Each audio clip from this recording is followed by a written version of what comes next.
you think they've had overnight success, and you had overnight success. No, It only took there's no such thing as but it only overnight took success. you years and years of creating that. Because I remember when you started in a small event that eventually you ended up getting the San Bernardino. In fact, Orange Show. Yeah. I mean, but before that, I mean, it started as, street kid from East L.A., just feeling dumb. I couldn't read and write real well growing up. But then at age 11, I was diagnosed with an eye disease called keratoconus. So I was almost legally blind at 11 in my left eye, losing my vision in both eyes. So I couldn't see. And the teachers just thought I was dumb, but again, I'm ADD, HDAD. I mean, like I can't sit still. I mean, it's just, there's all kinds of things going on for me. So I didn't really work well in the school or the normal school, sit down discipline and repetition. That didn't work for me. So my mind, I didn't really grow until after school, so if you're struggling out there with education, get it done. You need to get it done. But I learned so much from just getting educated in my life after school. I barely graduated high school, went to two semesters of East L.A. college, junior college, and I dropped out. The story was I started working at a local rim store in Whittier, and I bought a truck, lowered it, all that stuff. Like, got a badass truck, and they tried to steal it when I was in college, and that was the last day I went to school. They put a screwdriver in my door handle, and I quit school because of that. Wow. Little did you know that was going to probably revolutionize your life with the magazine. Was this before or after? No, this was like when I was young. I mean, I was probably, like 19 years old. I didn't start up till I was 24. So yeah, but it was all part of that journey, feeling like just, like not good enough. You had to prove something and things like that. But a lot of it was just being passionate about, like street culture. And, one of the things that, I tell people is, everyone wants to create a brand, but the whole key is to create a movement because people don't get behind brands. They get behind movements. So if your brand is connected to a movement, so it's kind of like when I started Dub, it was like Dub was just like the brand for celebrities. It's like, you had Kobe Bryant or LeBron James or Snoop or, whoever it was.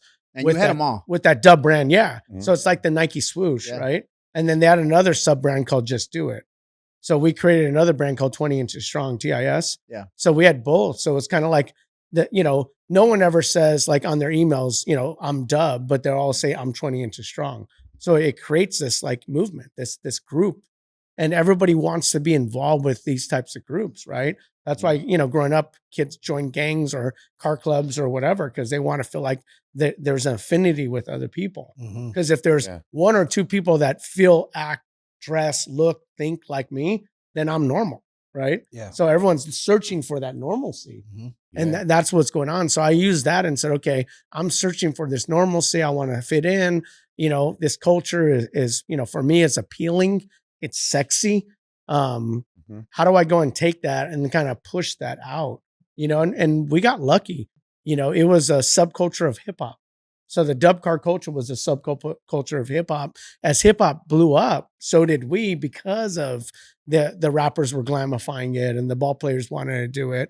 But the reality of it, when we launched dub in, basically 1999, this was post or pre, Facebook, Instagram, all, for the youngsters, they got to understand that Dub Magazine was Instagram. Yeah. I mean, we were Facebook. If you were on when we that had magazine, Kim Kardashian on the cover, it's like you couldn't see that anywhere else. She had her don't tell me it was her Range Rover. Yeah, Range Rover with the pink logos. I remember. Yeah. No, and she shot the Keeping Up with the Kardashian show before it was called that at our dub show in LA. So I mean, just having all these different iconic like events and just things happen was amazing. Like there was so many really, really cool, like just outstanding moments. Stay grounded, man. It was really difficult. I mean, I think if you ask a lot of people that are around me, including my wife, they said that I was really angry, and that's how I dealt with my frustrations and stuff. So I think my survival mode was, like my fight or flight was anger. So it was like, I'm going to fight everybody. I'm going to go, it's like, so I just was really angry. But you were angry. You have ADD. It's not a good appetite. You know what I'm saying? Like, and it's like a perfect storm. Yet that's also inspiring because you still manage to build a multi-million dollar 7-8 figure industry company, a movement without a college education, without being educated with all that other luggage that you just shared. Yeah. And again, it's I wanted it bad. I tell my kids that, my kids are 27, 28. I go, you don't want it bad enough until you could taste it, and I tasted it. Like I knew what potentially was going to happen. What I'm saying? I just went for that dream, right? Try to create that impossible to make it possible. We started with no money, no sponsors, no nothing. We cultivated a movement. And that's what I'm saying is like, it was such a movement that everybody was joining. Like all the employees worked there for free in the beginning. Like nobody got paid. Everyone was super passionate. When we did the first dub show, it was like everybody wanted to help. It was crazy. Like I've never been a part of anything like that to where people wanted it to win, right? Usually everybody's hating. It's like, wow, people want this to win. Then as it started developing, right? You had, you had the East Coast, West Coast thing, all the shootouts, the Biggie Pac stuff right before we launched, and never got the office shot up. Never, like, we were lucky. Like, honestly, we're lucky. You know what I'm saying? We got scared the shit out of a couple of times when Suge Knight showed up at some of our shoots and things like that. Because at the time he was a terror, you know what I'm saying? And everybody was afraid. But even him. You ever get to meet him? Yeah, super respectful. And that was one of those things that we were like kind of like the street soldiers, and we're going in. It's like if we didn't put 22-inch, 24-inch rims, 26s, whatever 30s, at the same time, the car companies wouldn't have 24s today.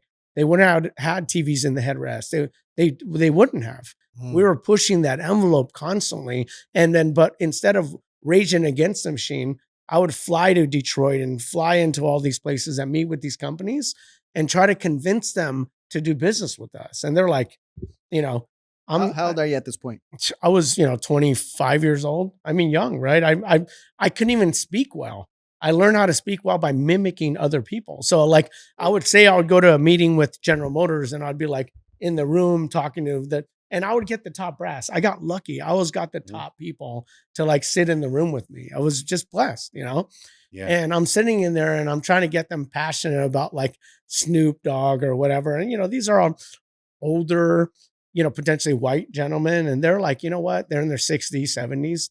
They never going to have an affinity for Snoop until now. Everybody loves Snoop, right?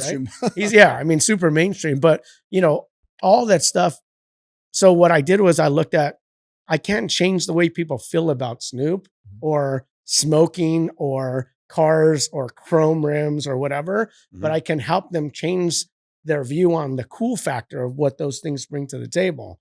So what I did was I changed my position to convince them to try to get them to understand the emotional connection. So what I did was I gave symbols. So I said, your grandkids will like Snoop Dogg like you like James Dean. Oh, like you like Marilyn. How about if Marilyn Monroe was rocking your car? Oh, that'd be dope, right? So I changed that. Elvis Presley was driving your stuff, whatever it is. So I couldn't get them emotionally charged about Snoop, but I could get them emotionally charged about the celebrity. And that's what I used. And I went to all these corporate companies, GM, Procter & Gamble, PepsiCo, Unilever, and we got deals done. How many no's you get before you got the tons, yeses? Tons.